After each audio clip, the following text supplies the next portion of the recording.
Allez, parfait, on va pouvoir commencer. Déjà, bonjour à tous. Merci à tous d'être présents aujourd'hui pour ce nouveau webinaire organisé par Néologie. Je rappelle notre mission, c'est d'accompagner, héberger et animer l'écosystème, notamment des startups. Et dans ce cadre-là, aujourd'hui, on a le plaisir d'accueillir Aline Bizien de AVE International, qui va nous montrer en 1 heure comment du coup négocier autrement. Pour rappel, le webinaire sera enregistré, donc vous y aurez accès sous peu sur notre chaîne YouTube. Vous pouvez poser vos questions dans le chat et on gardera 5-10 minutes à la fin pour y répondre avec Aline. Je vous souhaite à tous et à tous un bon webinaire et puis on se retrouve du coup à la fin pour la partie questions-réponses. Aline, je te laisse du coup la parole. Merci Pierre. Je vais déjà commencer à remercier Pierre pour cette opportunité qui nous est proposée d'échanger sur un sujet qui me semble être hyper passionnant, à savoir la négociation. Et nous allons voir effectivement pendant cette heure, sachant que j'ai tendance à parler assez vite, donc je vais laisser vraiment du temps à la fin pour que vous puissiez poser des questions. En termes de modalités, n'hésitez pas, comme l'a signalé Pierre, à me poser vos questions au fur et à mesure de l'intervention. Pierre les collectera et me les posera à la fin. Et puis aussi, n'hésitez pas à réfléchir à des situations que vous pouvez rencontrer ou que vous allez rencontrer et qui mériteraient d'être questionnées autour de la négociation. Et j'essaierai d'y répondre évidemment. La partie question me semble être importante et intéressante pour vous et pour moi parce que ça permet d'apporter des détails et des précisions par rapport à un contenu qui va être assez rapide concernant la présentation du webinaire, le contenu du webinaire. Donc la thématique, pourquoi et comment négocier autrement. Donc on va évidemment parler de négociation, mais on va aller même voir un niveau au-dessus de la négociation, ce qui me semble être encore plus intéressant, c'est-à-dire qu'on va aller voir si... Voilà, on va s'intéresser ensemble aux stratégies de négociation. Et en s'intéressant aux différentes stratégies de négociation, vous allez voir qu'évidemment, on en revient à la négociation. Parmi ces différentes stratégies de négociation que je vais vous présenter tout à l'heure, il y a une stratégie qui se différencie des autres, qui en général est très très peu connue et très très peu utilisée, et on verra pourquoi. Cette fameuse stratégie s'appelle la stratégie des gains mutuels. Et ce que je vous propose dès à présent, c'est de préciser dans conversation si vous avez déjà entendu parler de cette stratégie, en mettant oui ou non, si c'est vraiment une stratégie dont vous n'aviez jamais entendu parler. Donc, on va s'intéresser à toutes les stratégies et en particulier à cette stratégie. Et je vais vous présenter en quoi il est intéressant de se pencher sur cette stratégie particulièrement, surtout pour vous en tant qu'entrepreneur et start-up. Cette fameuse stratégie des gains mutuels, selon la méthode d'Harvard, en fait, a pour origine William Ury et Roger Fisher, qui sont deux grands personnages, d'ailleurs deux grands négociateurs. Je vous invite à regarder sur YouTube des TEDx de William Ury, c'est juste exceptionnel.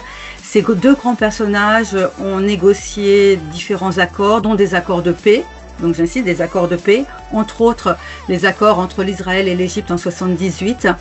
Et ils se sont dit, si on est en capacité de négocier des accords de paix, alors on doit être en capacité de conceptualiser, de modéliser une méthode que tout à chacun pourrait utiliser pour favoriser la paix ou pour favoriser, dit autrement, les échanges lorsqu'il peut y avoir des différends, voire des différends très, très complexes. Donc ils ont modélisé une méthode que je vais vous présenter. Cette méthode repose sur 7 piliers. Et ils ont créé un laboratoire à Harvard, un laboratoire de recherche où ils enseignaient, William Ury, je crois, enseigne encore toujours la stratégie des gains mutuels selon la méthode d'Harvard. Ils ont publié évidemment différents livres, dont le best-seller que vous pouvez voir ici. Je vous invite à le consulter si le sujet vous intéresse. Donc, rapidement, qui je suis? Je suis Aline Bizien, j'ai un bureau à Vichy, donc je suis en province, mais j'ai aussi un bureau sur Paris, car beaucoup de mes clients sont sur Paris également. J'ai été pendant 15 ans salariée à différents postes de développement manager et de direction commerciale à l'international. Et suite à cette expérience-là, j'ai créé il y a un peu plus de 15 ans ma propre société avec le logo que vous pouvez voir jaune qui s'appelle AVE International. Et j'ai donc dans cette société-là 3 casquettes. Je suis, et c'est 30% de mon temps, experte en négociation. Donc les entreprises font appel à moi pour aller négocier pour leur compte des contrats, des produits. Juste une petite anecdote, il y a 4-5 ans, j'ai eu la chance de former une équipe de start-up. Ils étaient à peu près une dizaine sur la stratégie dégâts mutuels sur 2 jours. Et 5 ans après, les 2 dirigeantes m'ont contacté parce qu'elles avaient l'intention de revendre la start-up. Et donc, je suis intervenue pour les préparer à cette négociation de revente. Elles ont revendu, elles sont super satisfaites. Donc, voilà le genre d'intervention que je peux faire en tant qu'experte en négociation. 30% de mon autre temps, je suis formatrice et consultante toujours en négociation. Donc j'interviens dans les entreprises, que ce soit des grandes entreprises comme je vous montrerai tout à l'heure, des startups, des PME. Mon organisme est Calliope, ce qui permet de financer les formations. Et ma 3e casquette qui prend 30% de mon temps, je suis neurocoach professionnel RNCP1 et donc j'interviens aussi pour accompagner les personnes suite à ces formations-là qui souhaiteraient aller un peu plus loin dans la négociation ou sur d'autres thématiques. Et je me suis fait un peu plaisir puisque j'ai été formée à la préparation mentale des sportifs de haut niveau. C'est ce qui fait que vous allez voir, j'ai une casquette business et j'ai une casquette neurosciences et c'est ce qui fait peut-être un peu le piment de mes interventions. Voilà. Quelques références, j'irai pas plus loin pour que vous ayez une idée auprès de qui j'interviens. J'ai pas noté les startups dans ce tableau-là, mais sachez que j'interviens vraiment à tous les niveaux. Donc, parlons de vous maintenant, parce que c'est ça qui est intéressant. Vous, en tant que start-up, avec qui vous négociez? Évidemment, vous négociez en externe. Ce qu'on entend par externe, vous négociez avec vos fournisseurs, vous négociez avec vos banquiers, vous négociez avec vos investisseurs, vous négociez avec toutes les personnes que vous pouvez rencontrer en externe et vous négociez aussi en interne. Vous négociez en interne avec vos collègues, avec votre hiérarchie si c'est le cas, avec vos associés, vos équipes et vous négociez aussi avec une 3e partie. Cette partie-là, en général, on a tendance à l'oublier. Donc posez-vous la question, là je sais que vous ne pouvez pas répondre en direct, mais quelle est cette 3e partie qu'on oublie tout le temps en termes de négociation et qui pour autant, selon ma vérité, a énormément d'impact sur la négociation interne et sur la négociation externe. Eh bien, cette 3e partie, c'est négocier avec soi-même. En fait, on oublie très souvent que pour pouvoir réussir la négociation interne et externe, encore faut-il être clair avec soi-même, clair sur ses limites, clair sur ses valeurs, clair sur ce qu'on veut, ce qu'on ne veut pas, clair sur les stratégies qu'on souhaite mettre en place ou pas. Et donc ça, c'est un point important que l'on va voir ensemble durant ce webinaire également. Donc, en tant que start-up, mais c'est valable pour toutes les entreprises, la plupart du temps, de ce que je vois, de ce que j'entends, des expériences que je peux croiser, vous êtes excellent sur votre technique, sur l'innovation, sur la création, mais la plupart du temps, ce que j'entends, c'est que les négociations sont souvent intuitives. Pour certains même peu appréciées, pas souhaitées. Parfois même les négociations sont craintes parce qu'on n'aime pas le conflit, voire épuisantes. Personnellement, j'ai négocié pendant plus de 15 ans de façon intuitive et ça marchait très bien, donc le problème n'est pas là. Mais à chaque fois qu'on me demandait « mais comment tu fais tu peux m'expliquer comment tu t'y prends pour négocier de cette façon-là » J'étais incapable de répondre parce que ça se faisait comme ça, un peu à la volée. Lorsque j'ai découvert cette fameuse méthode qui est la stratégie dégâts mutuels, il y a vraiment un avant et un après, parce qu'une méthode permet de s'appuyer sur des piliers, et là, on parle véritablement de stratégie. Et quand on commence à toucher à une stratégie de négociation, c'est vraiment un jeu auquel on peut y prendre vraiment goût parce qu'on voit toute la différence. Et en termes d'énergie, évidemment, il n'y a plus cet épuisement de répétition intuitive. On sait exactement où on va et on sait pourquoi on le fait. Donc, ce que je vous propose, avant même de commencer, c'est de se mettre d'accord sur le terme négociation. Qu'est-ce qu'est une négociation? Qu'est-ce que n'est pas une négociation? Ce que j'appelle les négomythes. Et c'est là que j'espère vous surprendre, c'est que évidemment une négociation, ce n'est pas un combat où il faut gagner à tout prix. Ça, c'est l'image que l'on a la plupart du temps de la négociation. Lorsque je mets sur l'écran, c'est quoi pour vous une négociation? Les gens me disent c'est un rapport de force. Rapport de force, ça veut dire qu'il y a un gagnant et un perdant. Un perdant et un gagnant. Non, c'est pas ça, pas forcément. La négociation, c'est pas forcément non plus un jeu de bluff, un jeu de dissimulation. Dans une négociation, on n'est pas là forcément pour cacher les informations, pour, entre guillemets, chercher à remporter sur l'autre et à nouveau là, être gagnant-perdant. Ce n'est pas non plus forcément de la manipulation. Ça peut être une stratégie, mais ce n'est pas forcément de la manipulation. Et ce n'est pas non plus un jeu de concurrence. J'ai vu dans les questionnaires, vous avez pour la plupart d'entre vous répondu au questionnaire préalable, où vous disiez oui, la négociation c'est un gâteau que l'on partage et on prend les miettes ou on a le gros du gâteau. Non, c'est pas forcément ça. Et ce n'est pas enfin non plus une notion de pouvoir. Évidemment, on va avoir des jeux de pouvoir dans la négociation, mais on peut contourner ces jeux de pouvoir. C'est ce que l'on va voir ensemble, c'est comment contourner ces différentes stratégies qu'utilisent les autres et qu'on utilise peut-être d'ailleurs soi-même sans même s'en rendre compte. Et c'est en comprenant ces différentes stratégies que l'on va pouvoir s'adapter en fait au jeu de l'autre. Donc non, la négociation n'est pas un combat. La négociation est un processus où vous allez voir, on peut créer de la valeur à plusieurs. Encore faut-il savoir comment on peut arriver à ce résultat-là, et c'est ce qu'on va voir ensemble. Ce qui est intéressant aussi, c'est de se rappeler, contrairement à ce que l'on peut penser, c'est que la négociation n'est absolument pas innée.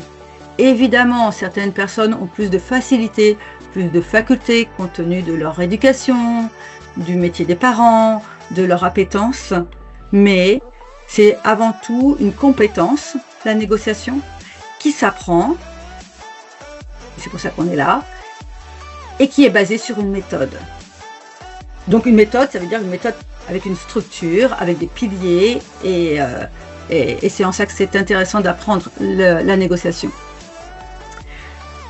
Un message que j'aimerais vous faire passer aussi, parce que c'est vraiment un élément de l'expérience que je peux avoir depuis près de 30 ans, c'est que 95% d'une négociation, c'est pas moi qui le dis, hein, c'est pas Aline Bizien, mais j'ai pu le vérifier véritablement, 95% d'une négociation se joue avant la négociation.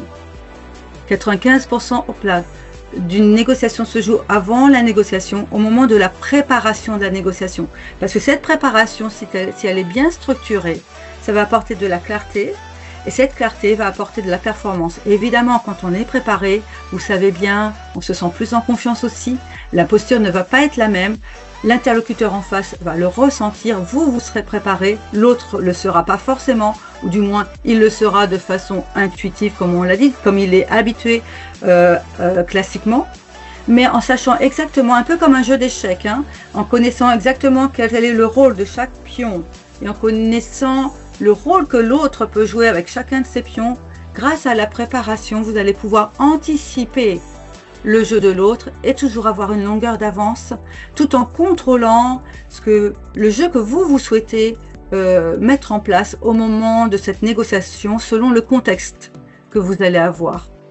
N'hésitez pas à réfléchir à des situations et une fois de plus, à poser vos questions. Je pourrais y répondre sur des cas concrets que vous pourriez avoir. J'aime bien cette phrase de Abraham Lincoln.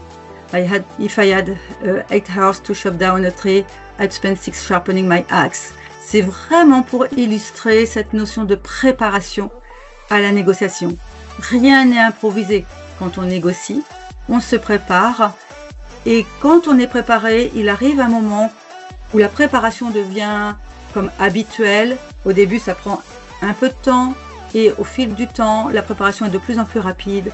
Et dans son cerveau, une fois de plus, on a cette stratégie qui se met en place et on voit à l'intérieur. Vraiment, c'est comme des joueurs d'échecs. On voit nos pièces qui bougent et on voit les pièces de l'autre qui vont bouger également.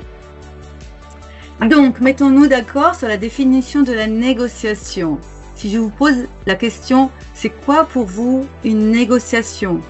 Si vous le souhaitez, vous pouvez mettre quelques mots dans conversation. Pierre regardera ces mots-là et pourra peut-être me les retranscrire oralement. C'est OK pour toi, Pierre? Bien sûr. D'accord, donc je ne sais pas si tu vois dans conversation, mais mettez un mot qui vous vient à l'esprit lorsque vous pensez à négociation. Juste pour évaluer un peu comment vous percevez cette thématique de la négociation.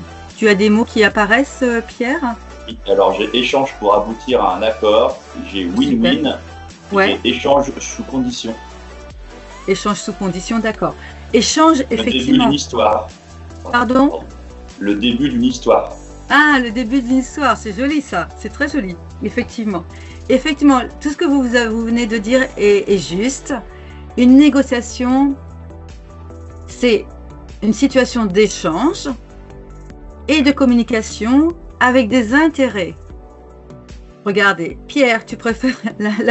Pierre, il va être pris de court parce que... Pierre, tu préfères aller à la mer ou à la montagne? À la montagne. Ok. Pierre souhaite aller à la montagne. J'ai envie d'aller à la montagne aussi, super. Vous êtes d'accord qu'il n'y a pas de négociation. Pourquoi? Parce que nos intérêts sont communs. Nous avons les mêmes intérêts. Pierre a envie d'aller à la montagne. J'ai envie d'aller à la mer. Nos intérêts, vous êtes d'accord, sont différents. À partir du moment où les intérêts entre l'autre et moi sont différents, alors on parle de négociation. Parce que potentiellement, à partir du moment où nos intérêts sont différents, il peut y avoir un conflit. Et s'il y a conflit, là, effectivement, il y a négociation. Nos intérêts peuvent être également divergents, complètement opposés. Exemple, Pierre souhaite partir en vacances, moi, je préfère rester pour travailler. Donc là, c'est important pour vous de bien être au clair sur c'est quoi une négociation. C'est rien d'autre qu'un échange. Et finalement, si on y réfléchit bien, d'ailleurs Harvard dit que l'on passe 80% de son temps, vous entendez bien 80% de son temps, à négocier. On négocie avec son conjoint ou sa conjointe pour savoir si on va au théâtre ou pas ce soir. On négocie avec ses amis pour savoir si on va manger chinois ou si on va manger italien. On négocie avec ses enfants, on négocie avec ses parents, on négocie, on a dit avec ses amis. On négocie aussi peut-être quand on va faire l'achat de quelque chose. On négocie tout le temps, du matin au soir, et on négocie aussi avec soi-même. Sauf qu'on le fait tellement inconsciemment que on n'appelle pas ça évidemment négociation. Et pourtant, potentiellement, lorsqu'il peut y avoir des conflits, il s'agit d'une négociation. Donc la question est comment on peut gérer ces potentiels conflits pour éviter. C'est ça l'intérêt de la stratégie des gains mutuels win-win, comme vous l'avez dit aussi en termes de négociation. C'est comment anticiper avant que le conflit n'arrive pour tendre vers plus d'harmonie et faire en sorte que tout le monde soit satisfait alors que nos intérêts sont différents. Donc Pierre veut aller à la montagne, je veux aller à la mer. À partir du moment où il y a blocage par rapport à ça, tout l'art va être de savoir comment gérer cette situation-là où nos intérêts sont différents. C'est ça, une négociation. Ce n'est rien que ça, on va dire. Négocier, finalement, vous êtes d'accord, c'est un jeu d'adaptation. J'adore le terme jeu. D'ailleurs, en négociation, on parle des différents acteurs qui sont à la table de la négociation. On a un vocabulaire qui porte sur un jeu parce que finalement, la négociation n'est rien d'autre qu'un jeu où on va observer le jeu de l'autre, observer son propre jeu, si tant est que l'on prenne du recul évidemment, et s'adapter en fonction de ce que l'on souhaite obtenir et en fonction de ce que l'autre va poser sur la table. Donc, négocier, c'est un jeu d'adaptation qui consiste à comprendre le jeu de l'autre, à être au clair sur son propre jeu, ce qui n'est pas toujours évident en fait, et qui amène à s'ajuster en temps réel à l'autre en fonction de ce que l'on souhaite obtenir. Maintenant, je vais vous présenter on va appeler ça un outil, une clé, puisque vous m'avez demandé dans le questionnaire des clés. En si peu de temps, je ne pourrais pas vous en présenter beaucoup, mais celle-ci me semble être juste indispensable. On va dire c'est une des clés fondamentales à retenir par rapport à la négociation. Et comme je vous disais, c'est d'être en capacité de décrypter dès ce matin les différentes stratégies de négociation que l'autre peut utiliser et que vous utilisez d'ailleurs sans vous en rendre compte. Et la puissance, quand on connaît ces différentes stratégies dites classiques de négociation, c'est qu'on peut les positionner et ça permet de comprendre le jeu de l'autre et de s'y adapter ensuite. Et donc, comme je vous disais, d'avoir une avance par rapport à l'autre. Donc, on va aller regarder ensemble ces stratégies que vous connaissez On va juste y mettre des mots, on va les positionner et on va regarder les avantages et les limites de ces 5 stratégies dites classiques de négociation pour ensuite aller vers la fameuse stratégie que je prône, qui est la stratégie des gains mutuels, même si cette stratégie win-win n'est pas toujours la stratégie à adapter selon les contextes dans lesquels vous allez vous retrouver. Alors voilà le fameux graphique des différentes stratégies de négociation. Donc j'aime bien positionner les stratégies sur ce graphique-là.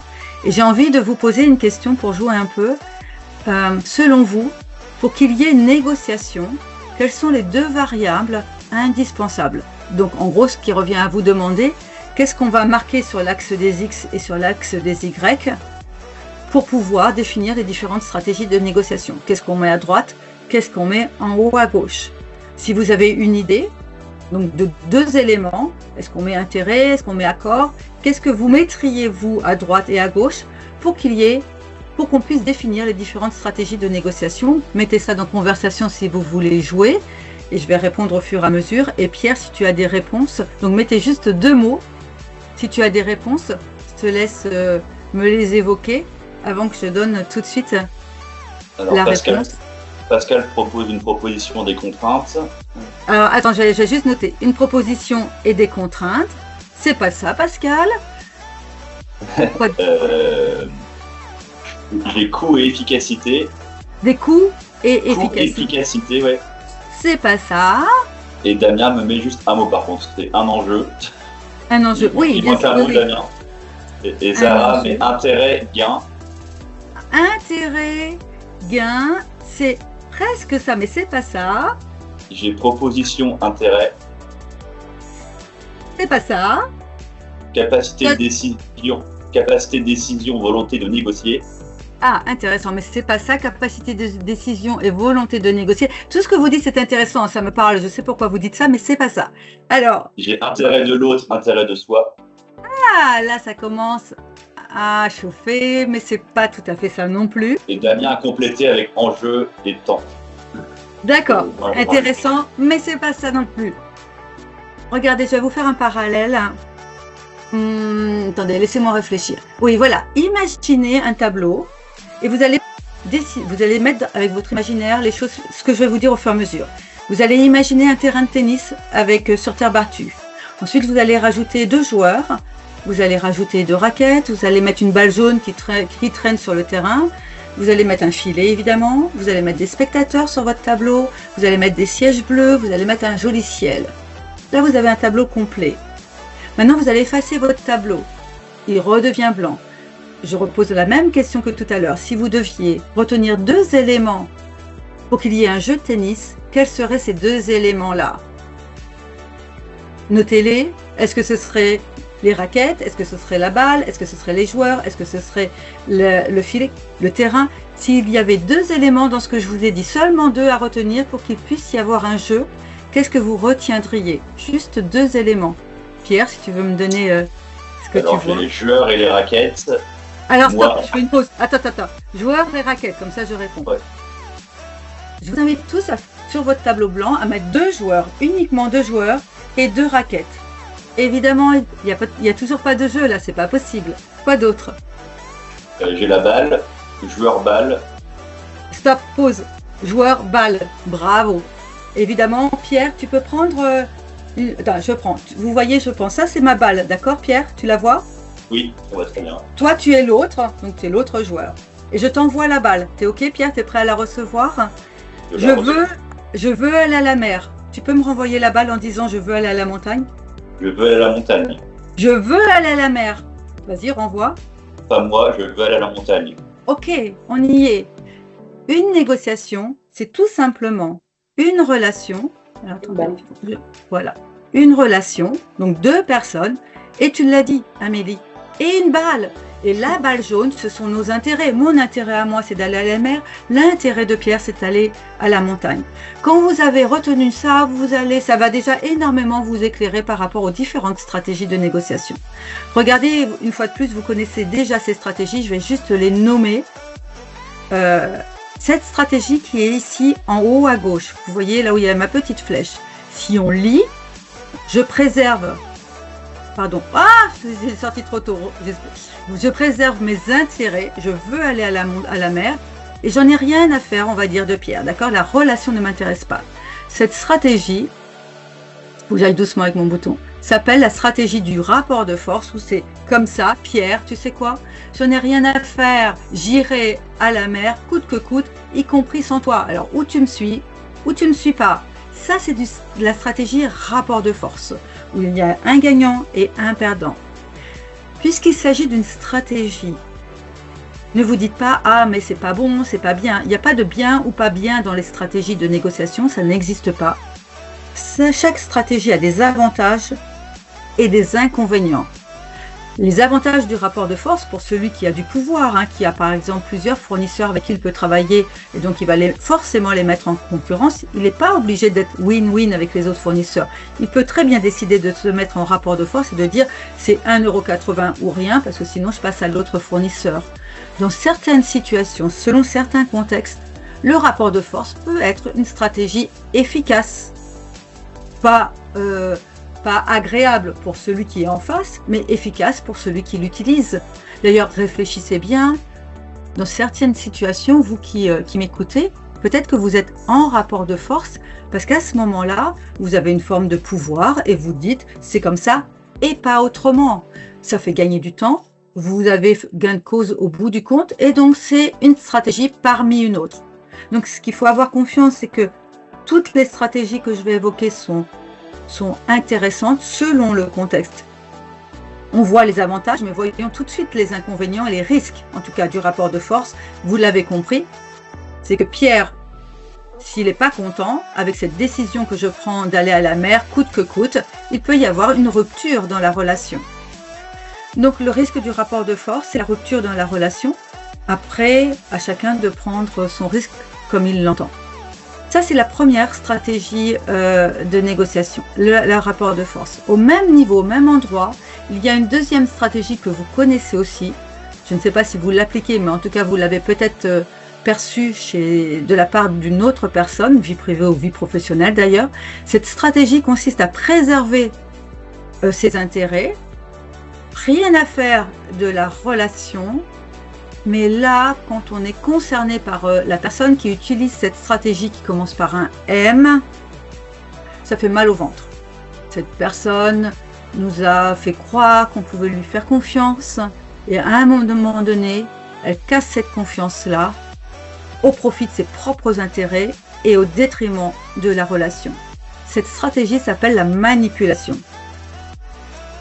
La manipulation, c'est une stratégie efficace pour celui qui l'utilise puisqu'elle est sournoise, elle est subtile, il n'y a pas de conflit comme c'est le cas direct, en tout cas comme ça peut l'être dans le rapport de force. Le risque, puisqu'il y a toujours un risque, donc il y a des avantages et des risques, c'est qu'effectivement la personne, quand elle s'en rend compte, là, en général, la relation est terminée avec un retour très très très difficile. Cette sensation de trahison est tellement désagréable qu'on ne revient pas. Il faut bien intégrer que c'est une stratégie que vous devez être en capacité de décrypter chez l'autre pour pouvoir la contourner de façon à ne pas être pris au piège de ce genre de stratégie-là. La troisième stratégie de négociation dite classique, elle est juste au milieu ici. Donc si on la lit ensemble, 50% de mes intérêts sont préservés, 50% de la relation est préservée. Je reprends l'exemple, tu es d'accord Pierre? Bon Pierre, écoute ce qu'on va faire. Comme on a 15 jours, on va faire une semaine à la montagne et une semaine à la mer. Tu es d'accord Pierre? D'accord, oui Aline. Ok. Comment s'appelle cette fameuse stratégie? Vous la connaissez tous. Ça commence par un C. Vous l'avez forcément. Pierre, tu te souviens? Le compromis. Bravo, stratégie du compromis. Les avantages du compromis sont... Alors oui, une remarque, 80% de nos négociations en France, 80% des négociations sont des stratégies de compromis. Pourquoi? Parce que les avantages du compromis, on sait tous faire, c'est relativement facile, ça prend pas beaucoup d'énergie. On se dit que tout le monde est satisfait au bout du compte. C'est assez instinctif. Des fois même, on va passer du temps à négocier. Au bout du compte, on arrive à un compromis. Mais l'inconvénient auquel on ne pense pas, c'est qu'au bout du compte, si on regarde le graphique, Pierre, tu es d'accord qu'au bilan, tu n'es quand même pas à 100% satisfait puisque tu passes une semaine avec moi à la mer alors que tu aurais préféré passer 15 jours à la montagne, tu es bien d'accord? Oui. Donc, retenez, parce que souvent j'entends dire des participants, ouais, super, on a réussi, on a trouvé un accord avec un super compromis, tout le monde est content. Non, oui, c'est mieux que rien, le compromis, mais on ne peut pas dire, c'est marqué sur le graphique, que tout le monde est satisfait. On est à moitié satisfait. Donc, au bout du compte, là, on n'est pas gagnant-perdant comme rapport de force-manipulation, mais on est d'un côté gagnant-perdant, de l'autre côté gagnant-perdant. Donc, à moitié satisfait. Mais c'est une stratégie qui est intéressante et qu'il faut savoir utiliser selon le contexte. Après, il y a une quatrième stratégie en bas à gauche, si on lit le graphique, où en gros, il ne se passe rien. Il n'y a pas de relation pendant un certain temps, il y a comme une parenthèse, pas de relation, pas d'intérêt. Cette stratégie-là, vous l'utilisez également, vous la voyez faire. Elle commence par un E et je vais vous la mimer. Monsieur, hier soir, m'a dit que ma coiffure n'était pas très sympa, que ça m'allait pas très bien. J'étais pas trop ravie, donc ce matin, je me lève pas très contente. Et puis ce midi, monsieur m'écrit en me disant « Bon, Aline, viens, on va déjeuner ensemble. » Qu'est-ce que je fais? Je réponds pas. Et puis il me réécrit cet après-midi « Bon, bah, je te retrouve à la sortie à 17h, 18h. » Qu'est-ce que je fais? Je réponds pas. Vous l'avez compris. Cette stratégie, qui est une stratégie dont on n'a pas forcément conscience, c'est tout simplement la stratégie de l'évitement. La stratégie de l'évitement, super intéressante.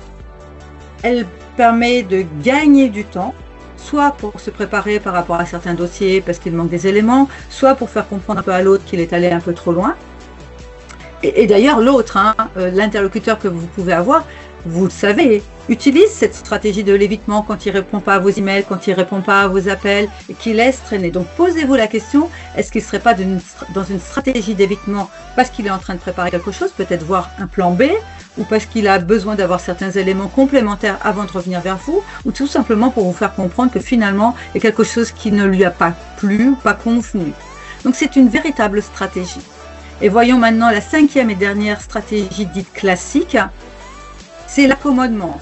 Là, on va privilégier la relation, mais comme vous pouvez le voir sur le graphique, au détriment des intérêts. Et ce n'est pas, comme je l'entends parfois, de la soumission. Donc pour ceux qui ont tendance à privilégier leur relation, et c'est super, ce n'est pas de la soumission, c'est parce que à ce moment-là, c'est en conscience. Il s'agit d'une stratégie en conscience. Bon Pierre, tu sais quoi? Je vais m'accommoder parce que c'est important pour moi de privilégier la relation, d'autant plus qu'on a des projets par la suite ensemble. Mes intérêts ne sont pas préservés en allant à la montagne avec toi, sache-le, mais j'accepte de m'accommoder et de te suivre en conscience, sachant que pour l'année prochaine, ce serait bien qu'on puisse aussi aller un peu à la mer de façon à préserver aussi mes intérêts.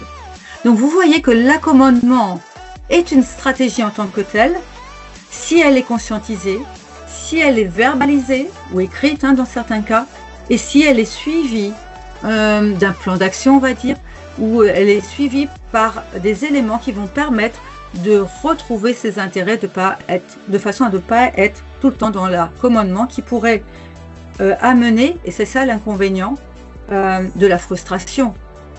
À force de satisfaire la relation et à force de mettre de côté ses intérêts, évidemment, ça peut générer de la frustration et donc une forme de rupture. Donc vous voyez que si on regarde rapport de force, manipulation et accommodement, il n'y en a pas un mieux que l'autre. Dans les deux cas, ça peut amener une rupture selon le contexte. Voilà pour les 5 stratégies que vous connaissiez et que vous avez vu faire de la part de l'autre, que vous utilisez de votre côté aussi. Maintenant, voyons la 6e stratégie qui est celle dont on va parler, enfin c'est la stratégie des gains mutuels. Cette 6e stratégie se trouve évidemment ici, en haut à droite, parce que regardez, cette stratégie va consister à préserver les intérêts à 100% et à préserver la relation à 100%, et elle s'appelle la stratégie win-win, la stratégie des gains mutuels, la stratégie gagnant-gagnant, la négociation raisonnée.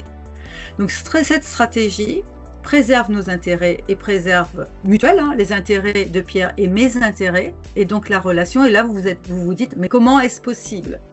Alors, on va faire un petit sketch ensemble.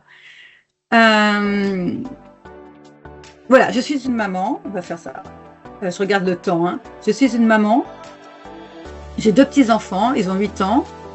Il est 20h le soir, j'ai seulement une orange. Là, voilà mon orange. Et il se tire les cheveux et crie « Je veux l'orange, je veux l'orange, je veux l'orange ».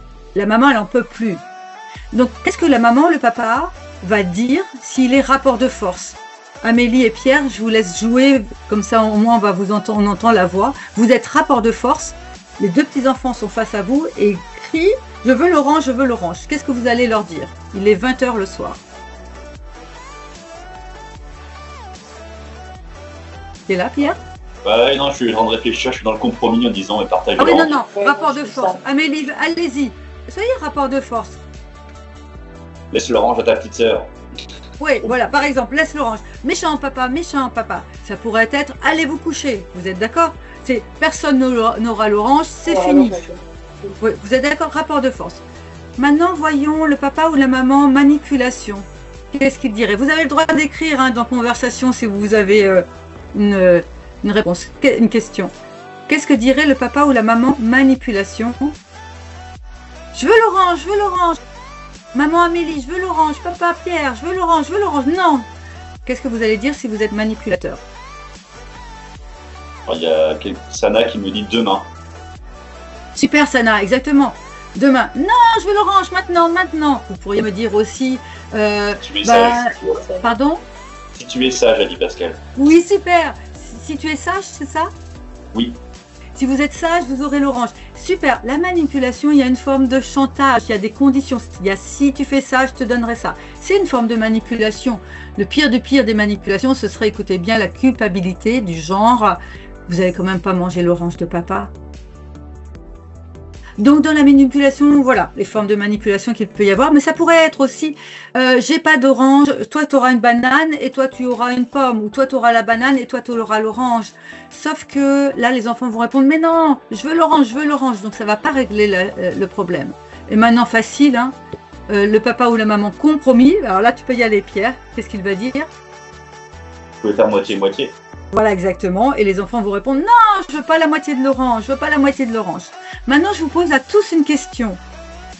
Le papa ou la maman, et là, je vous incite vraiment à jouer.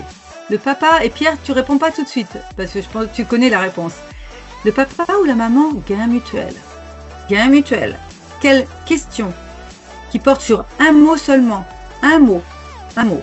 Quelle est la question que va poser le papa ou la maman gain mutuel pour faire en sorte que les 2 enfants soient satisfaits et que dans les 2 cas, ça préserve leurs intérêts et leurs relations? Une question en un mot. Tu l'as, Amélie? J'ai été biaisée.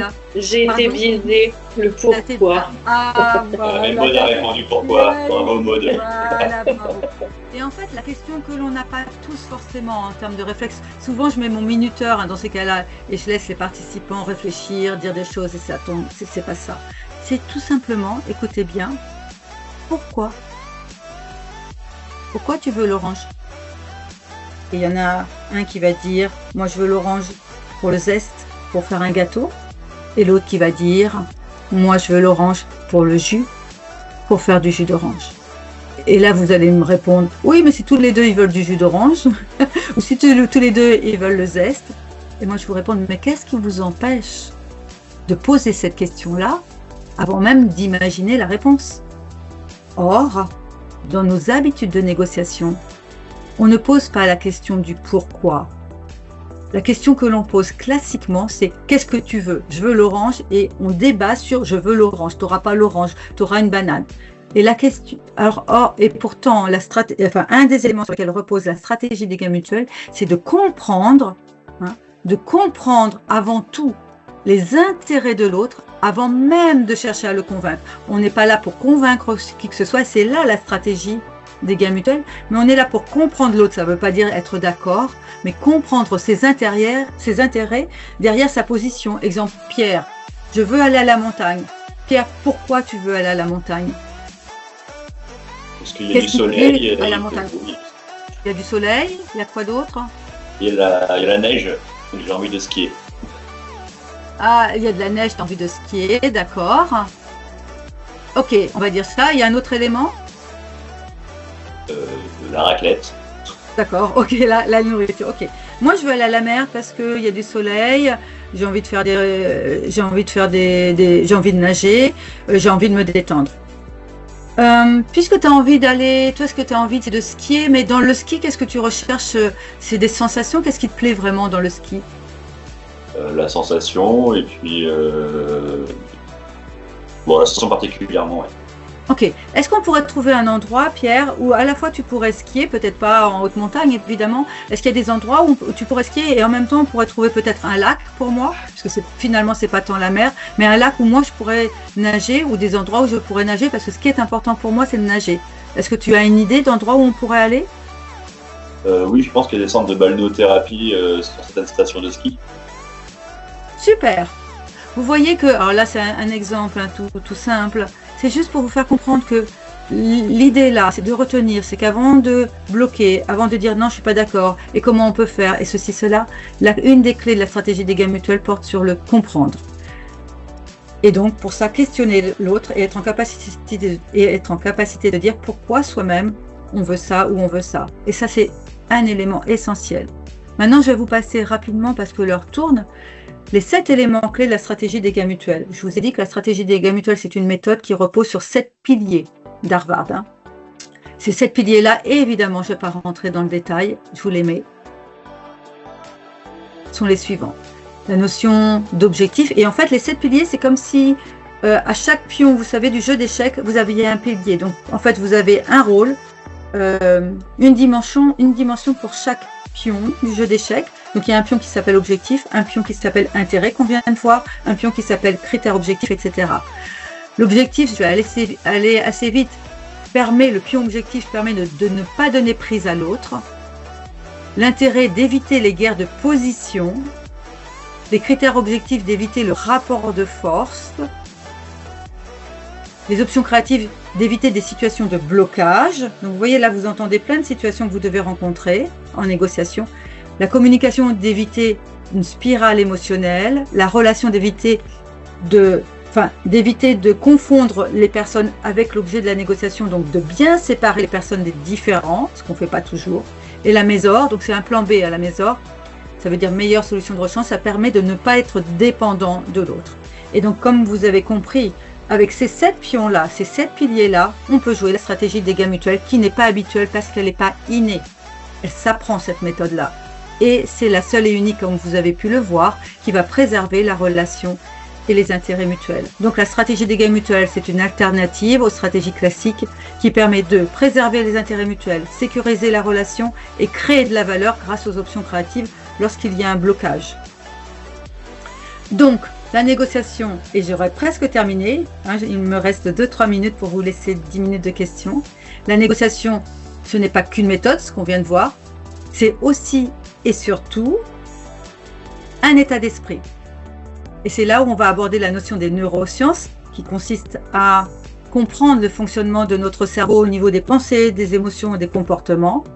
Et en fait, face à un désaccord, sachez que notre cerveau, évidemment notre cerveau, rappelons-le, mammifère, animal, il est habitué, il est programmé pour attaquer, fuir ou rester paralysé. Et donc, l'idée là, par rapport au travail que l'on peut faire durant la formation sur la stratégie des gains mutuels, c'est pas seulement la méthode, mais c'est de mettre cet état d'esprit. Et face à ces réactions automatiques qu'on peut avoir, face à nos habitudes de négociation qui ne sont pas forcément stratégiques, on peut reprogrammer notre cerveau, c'est ça les neurosciences, reprogrammer notre cerveau pour tendre vers du win-win. Exemple, enfin c'est pas un exemple, c'est sachez que notre cerveau, on a 3 parties. Le bras, c'est le cerveau reptilien de survie. Le pouce, c'est là notre cerveau, on va dire, émotionnel, là où se trouve le système limbique, l'amygdale, c'est là où vont être générées les peurs que l'on peut avoir en négociation, les craintes, l'anxiété, la colère parce que l'autre ne nous a pas respecté, ou la tristesse, ou la joie. Et puis on a cette partie-là, ça c'est le jaune, le limbique. Et ça, cette partie-là, c'est le néocortex, la partie bleue, dite intelligente. C'est cette partie-là qui analyse, qui réfléchit, qui est stimulée là, en ce moment, pendant que vous m'écoutez, qui décide. Et en fait, en négociation, lorsque l'autre utilise des tactiques déloyales, d'attaque, d'obstruction, de manipulation, très souvent, on reste bloqué ici, au niveau de la peur et de la colère, qui nous empêche d'aller dans notre mental pour poser les bonnes questions, rester calme et faire face à la situation. Et donc, c'est cette partie-là qui va être hyper stimulée. Notre job à nous, c'est d'apprendre à intégrer les réactions de l'autre. En général, ça vient de son ego et notre propre ego pour faire ça. Et en gros, pour faire taire nos émotions, pour faire taire des situations, des comportements qui ne seraient pas adaptés, de façon à réagir, à réagir stratégiquement pour tendre vers du win-win et non pas vers un rapport de force. Donc les 3 freins principaux à l'état d'esprit win-win, parce que c'est pas qu'une méthode, c'est un état d'esprit, ce sont nos pensées, nos croyances, nos émotions et nos comportements. Donc, finalement, en négociation, attention à notre ego. L'objectif, c'est pas d'avoir raison. Attention à l'ego de l'autre aussi, qui peut vouloir avoir raison. Mais l'objectif, c'est pas d'avoir raison, mais c'est de trouver des solutions ensemble et créer de la valeur. D'où l'expression que j'aime beaucoup, en égo, pas d'ego. Sinon, ça va nuire au win-win. Je conclus. La stratégie dégâts mutuels, c'est une alternative aux négociations classiques qui se veut humaniste et efficace, basée sur un processus, vous l'avez vu, constitué de 7 éléments clés, qui permet de programmer une nouvelle façon de penser, de parler et d'agir, avec pour finalité préservation des intérêts réciproques, la relation à long terme et la création de valeur. Bénéfice 1 pour vous, préserver vos intérêts, des accords plus satisfaisants, plus durables, plus rentables. Bénéfice 2, fluidifier la relation, moins de tension pour vous, plus de coopération, plus de confiance.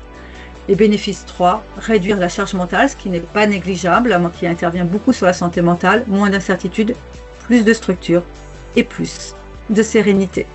Voilà, je suis allée un peu vite à la fin parce que je tiens à garder du temps. Et puis, j'ai reformulé ce qui avait été dit. Ce webinaire se termine là quant au contenu et maintenant je suis à disposition pour vos questions et réponses. Pierre, je t'écoute. Merci beaucoup, Aline. En tout cas, c'était très vivant comme webinaire. Je te remercie beaucoup. Tant mieux. Alors, c'est juste pour la petite blague, mais moi je discutais avec Amélie de se dire si ma femme, ma copine me demande un deuxième enfant, mais je suis pas forcément tout de suite prêt. D'accord, super. Quel pourrait être le pourquoi tu veux un deuxième enfant? Oui.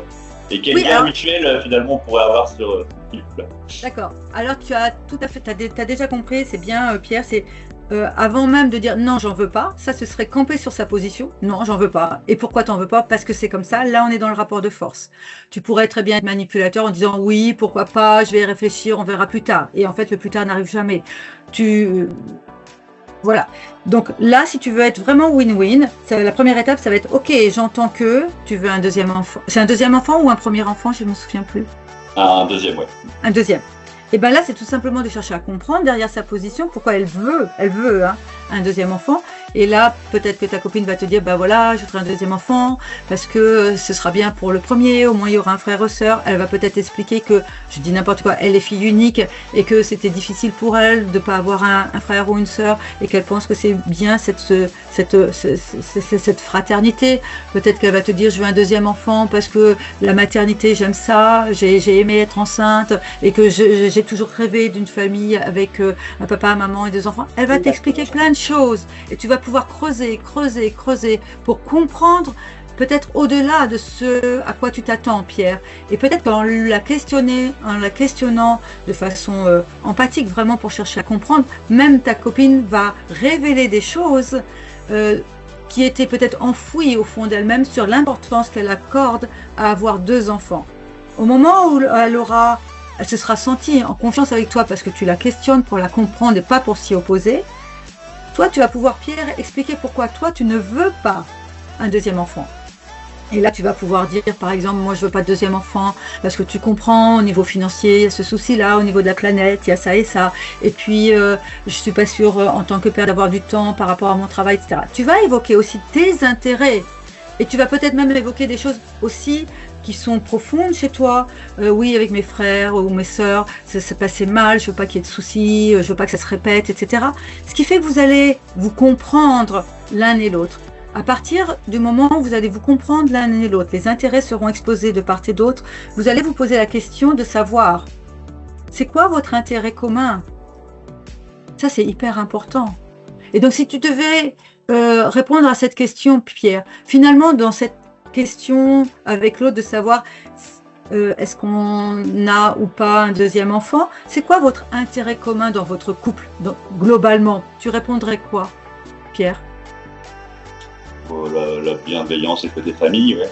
Oui, voilà. Notre intérêt commun, c'est de construire une famille, c'est de trouver un équilibre peut-être, une harmonie, où pour toi tu te sens bien et moi je me sens bien.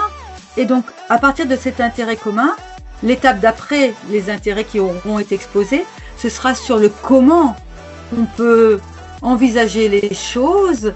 Et peut-être que toi, tu vas dire, là on est dans les options créatives, hein, le pilier, enfin un des 7 piliers, peut-être que toi tu vas dire, mais toi tu le voudrais tout de suite, cet enfant-là, ou c'est quelque chose que tu envisages selon ton âge dans 2 ans? Et toi tu vas dire, Pierre, parce que moi si c'est tout de suite je me le sens pas, mais peut-être que dans 2 ans les choses peuvent évoluer, et peut-être que tu vas lui dire, et si on réaborde ce sujet-là dans 6 mois ou dans 1 an, et peut-être qu'elle va te dire, et si, et en fait, à travers le et si, vous allez chercher à créer de la valeur, trouver en dehors de cet enfant, de ce deuxième enfant-là, qu'est-ce qui pourrait faire qu'on pourrait être épanoui, avoir une famille épanouie en dehors de ce deuxième enfant-là, qu'est-ce qui pourrait créer cette harmonie à l'intérieur de notre famille.